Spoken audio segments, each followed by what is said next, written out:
Hello mga kakla, for today's video, pupunta tayo sa palengke para bumili ng uulamin. Ayan, for the walking galore tayo. Ay, ang ganda ng panahon ngayon. Buti na lang di na naulan. Sana di na umulan.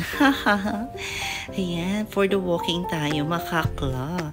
Malapit na tayo sa palengke. Ayan, pasok na po tayo sa palengke. Ayan. Ayan, pili na tayo ng gulay.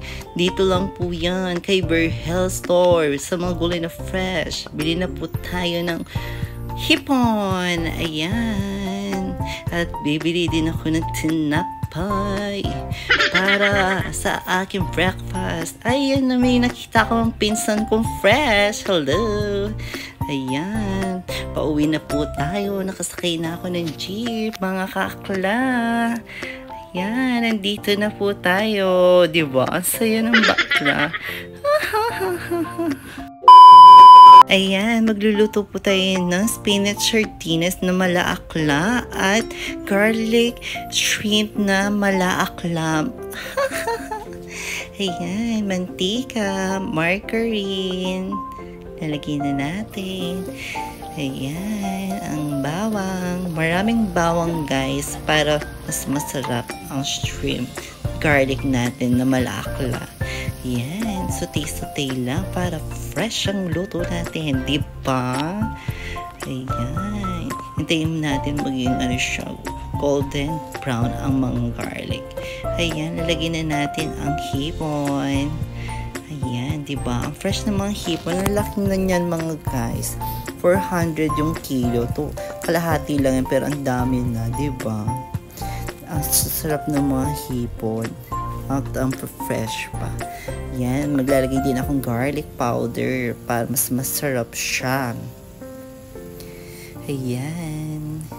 Diba? Malapit na maluto. Yan. Perfect. Luto na ang ating garlic shrimp malakla. Ngayon, sardinas de spinach de akla na naman. Sardinas, spinach de akla. Nga. Charis. Ayan. Sauté-sauté tayo ng bawang at sibuyas. Ayan, diba? Sarap ng sardinas. Favorite ko yan, mga kakla. Ang sarap-sarap kasi yan. Ayan. Diba? Ayan. Lagyan natin konting tubig. Pasensya na kayo ha. Ganyan ako magluto mga guys. May kanya-kanya po tayo yung technique paano magluto. Diba? Ganyan po ako magluto. At pasensya na po. Medyo madumi yung stove namin. Diba? Pasensya na po. Kasi nga po, ano lang namin to. Gusto lang namin magluto. Charis. Kung ari cooking lang. Kukera lang, diba? Ayan, lagyan na natin spinach. You guys, yung spinach, konti lang yan, pakulong lang ng konti. Kasi mabilis lumambot ng spinach, diba? Ayan, luto ng ating spinach de sardinas de akla. Ayan, luto na po. At gumawa rin kami ng cucumber juice para fresh ka. Mas fresh ako. Luto na mga guys, luto ng ulam. Tara, kain na tayo. Thank you for watching. I love you guys. Mwah!